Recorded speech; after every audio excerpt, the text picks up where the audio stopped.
Əl-Vaqiə surəsi. Bismillahirrahmanirrahim. Qiyamət vaqe olacağı, qopacağı zaman onun vaqe olmasını heç kəs təksib eləyə bilməz. O, kimini alçaldacaq, kimini də ucaldacaqdır. Yer hərəkətə gəlib şiddətlə titriyəcəyi, dağlar parça-parça olub ovxalanacağı və toz kimi səpələnəcəyi zaman siz, ey insanlar, üç zümrəyə ayrılacaqsınız. Sağ tərəf sahibləri, əməl dəftərləri sağ əllərinə verilənlər. Kimdir o sağ tərəf sahibləri? Nə xoşbəxtdir onlar. Sol tərəf sahibləri, əməl dəftərləri sol əllərinə verilənlər. Kimdir o sol tərəf sahibləri? Nə bədbəxtdir onlar. Və dünyadakı yaxşı əməllərinə, kamil imanlarına, yaxud Peyğəmbərə uyduqlarına görə axirətdə də öndə olanlar. Onlar Allaha yaxın olan kimsələrdir. Onlar nəim cənnətlərində olacaqlar. Onların çoxu əvvəlkilərdən, keçmiş ümmətlərdən, birazı da sonrakılardandır, bu ümmətdəndir. Onlar qızıl, gümüş, ləl-cəvahiratla bəzənmiş taxtlar üstündə qərar tutacaq. Onlara söykənib bir-biri ilə qarşı-qarşıya əyləşəcəklər. Onların dövrəsində həmişəcavan xidmətçi oğlanlar dolanacaqlar. Cənnət bulağından axan məyin, şərab dolu piyalələr, küzələr və qədəhlərlə. Dünyadakı şərabdan fərqli olaraq ondan başları ağramaz və keyflənməzlər. O cavan xidmətçilər cənnətdə onların bəyənib seçdikləri meyvələr və istədikləri hər cür quş əti ilə onların dövrəsində fırlanacaqlar. Onlar üçün orada iri, ahı gözlü, qəşəng hurilər də vardır. O hurilər rəng və gözəllikcə sanki sədəf içində gizlənmiş, qorunub saxlanmış incidirlər. Onlar bu nemətlərə dünyada etdikləri yaxşı əməllər müqabilində nail olacaqlar. Onlar orada cənnətdə nə boş söz, nə də günaha bais olan bir şey eşidəcəklər. Eşitdikləri söz ancaq salam olacaq. Sağ tərəf sahibləri, əməl dəftərləri sağ əllərində olanlar. Kimdir o sağ tərəf sahibləri?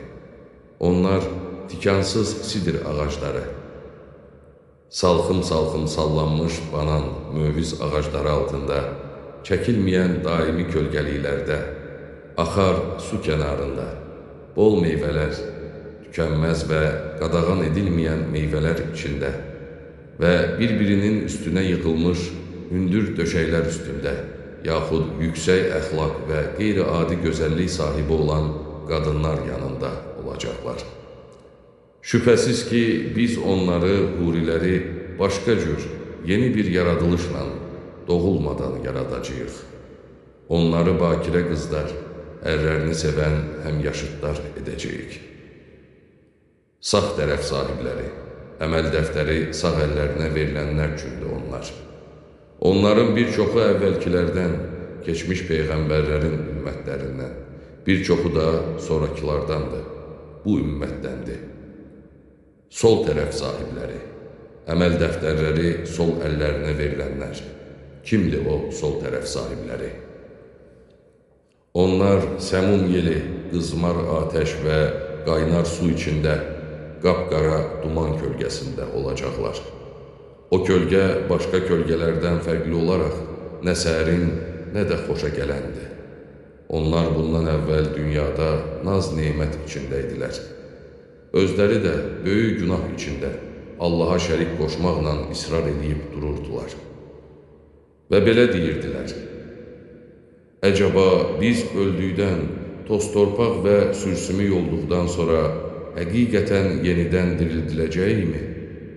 Yaxud bizdən əvvəl gəlib getmiş atalarımız da dirildiləcəklərmi? Ya Peyğəmbər, de, sizdən əvvəlkilər də, sonrakılar da, məlum bir günün, qiyamət gününün müəyyən bir vaxtında mütləq məhşərə cəm ediləcəklər. Sonra siz, ey haqq yoldan azanlar, haqqı dananlar, şübhəsiz ki, zəqqum ağacından, onun meyvəsindən yeyəcəksiniz. Qarınlarınızı onunla dolduracaqsınız. Üstündən də bərk yanğı gəldiyi üçün qaynar su içəcəksiniz.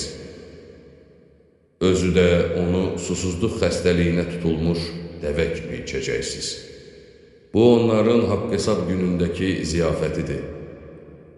Ey kafirlər, biz sizi yoxdan yaratdıq. Məyər qiyamət günü yenidən dirildiləcəyinizi təsdiq eləməyiniz gərəkməzmi? Bəs bətinlərə axıtdığımız nüftəyə nə deyirsiniz? Ondan insan yaradan sizsiz, yoxsa bizi? Sizin aranızda ölümü, kimin nə vaxt öləcəyini əvvəlcədən biz müəyyən elədik və biz əsla aciz, önünə keçiləsi mümkün olan deyilik. Sizi yox edib, yerinizə sizin kimləri gətirməkdən, sizi başqaları ilə əvəz etməkdən və sizi özünüz də bilmədiyiniz başqa bir şəkildə yaratmaqdan. And olsun ki, siz ilk yaradılışı, dünyaya necə gəldiyinizi bilirsiniz. Elə isə sizi yenidən diriltməyə qadir olduğumuz barədə heç düşünmürsünüz? Bəs əkdiyiniz toxuma nə deyirsiniz? Onu bitirən sizsiz, yoxsa bizi? Əgər biz istəsəydik, onu bir saman çöpünə döndərər. Siz də mat-məəttəl qalıb, biz ziyana uğramış, bəlkə hələ ruzidən də məhrum olmuş kimsələri deyərdiniz. Bəs içdiyiniz suya nə deyirsiniz? Onu buluddan siz endirirsiniz, yoxsa endirən bizi? Əgər istəsəydik, onu acı bir su edərdik. Elə isə, niyə Allahın nemətlərinə şükr etmirsiniz? Bəs yaş ağacdan yandırdığınız oda nə deyirsiniz? Onun ağacını yaradan sizsiz, yoxsa bizi? Biz onu siz kafirlərdən ötürü bir ibrət olaraq və yolçuların çöldən gəlib keçənlərin istifadəsi üçün yaratdıq. Belə olduqda, ya Peyğəmbər, sən böyük olan Rəbbinin adını pak, müqəddəs tut. Ulduzların büclərdəki mənzillərinə, doğulub batdığı yerlərə and olsun ki, kaş bunun nə qədər böyük bir and olduğunu biləydiniz. O oxunan həqiqətən çox qiymətli, çox hörmətli bir Qur'andır. O, Allah dərgahında qorunub saxlanan bir kitabdır. Lövh-i məhfuzdadır, yaxud lülələnib bükülmüş kağızlardadır. Ona yalnız pak olanlar toxuna bilər. O, aləmlərin Rəbbi tərəfindən nazil edilmişdir. İndi isə siz bu kəlamı yalan sayırsınız, bu sözümə məhəl qoymursunuz, ruzinizə şükr eləməli olduğunuz halda onu yalanmı hesab eləyirsiniz? Can boğaza yetişdiyi, ölüm gəlib çatdığı zaman siz ona baxıb durursunuz. Əlinizdən heç bir şey gəlmir. Biz ona sizdən daha yaxınıq, amma siz bunu görmürsünüz.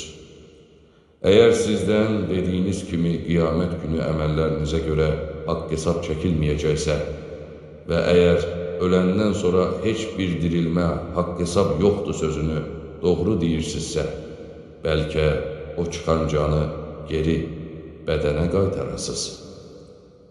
Amma əgər ölən kimsə Allah dərgahına, Allahın lütf və mərhəmətinə yaxın olanlardandırsa, onu rəhmət, gözəl ruzi, yaxud xoş ətirli çiçəklər və nəim cənnəti gözləyir. Əgər o sağ tərəf sahiblərindəndirsə, əməl dəftəri sağ əlinə verilənlərdəndirsə, onda özü kimi olan yoldaşlarının dili ilə sağ tərəf sahiblərindən sənə salam olsun deyiləcəkdir. Əgər ölən kimsə Allahın ayələrini, möcüzələrini yalan sayanlardan və yoldan azanlardandırsa, ona qaynar sudan bir ziyafət veriləcək və o özü də cəhənnəmə atılacaq.